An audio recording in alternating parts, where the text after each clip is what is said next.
आफ्नो आमा देशले दुःख पाएन म रुन्छु। मेरो देशको लागि रोएको, कुनै भ्रष्टाचारलाई जोगाउनलाई रोएको होइन।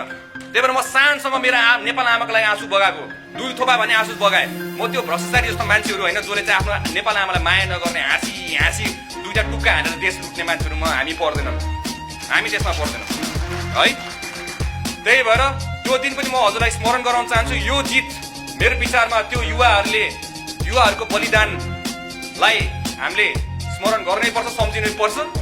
जेनजी भाइ बहिनीहरूको आन्दोलन सम्झिनै पर्छ, तपाईँहरूले गरेको योगदान पनि सम्झिनै पर्छ।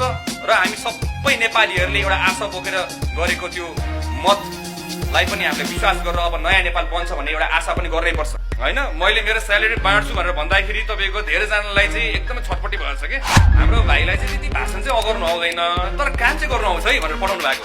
व्हाइट बडी काण्डको लागि तपाईँको छानबिन समिति गठन भएर हिजोदेखि तपाईँको छानबिन समितिले काम गर्नु थाल्यो है भनेर मलाई फोन आइछ।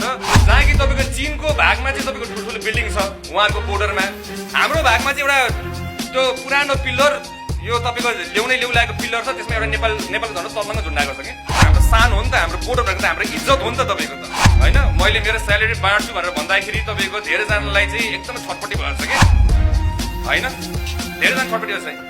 हाम्रो भाइ बहिनीहरू तपाईँको कतिजना असक्षम छन्, उहाँहरूलाई म मेरो पारिश्रमिक म दिन्छु भन्दाखेरि समस्या के छ त? यो त मैले पहिला 10 वर्षदेखि गरिआएको चिज हो होइन। अझै पनि म बाँड्छु, म सक्षम छु भनेर मैले भनिरहेको छु। सक्षम केमा छ, पैसाको सोर्स कहाँ छ, के छ भनेर ए बाबा अहिले त राज्यले मलाई पालेको छैन नि त।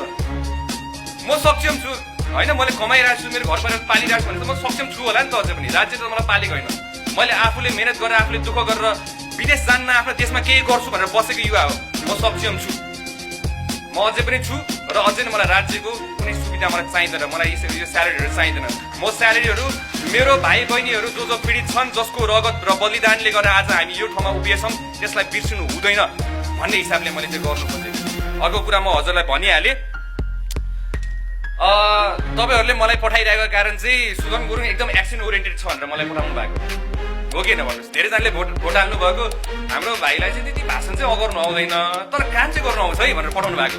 व्हाइट बडी काण्डको लागि तपाईँको छानबिन समिति गठन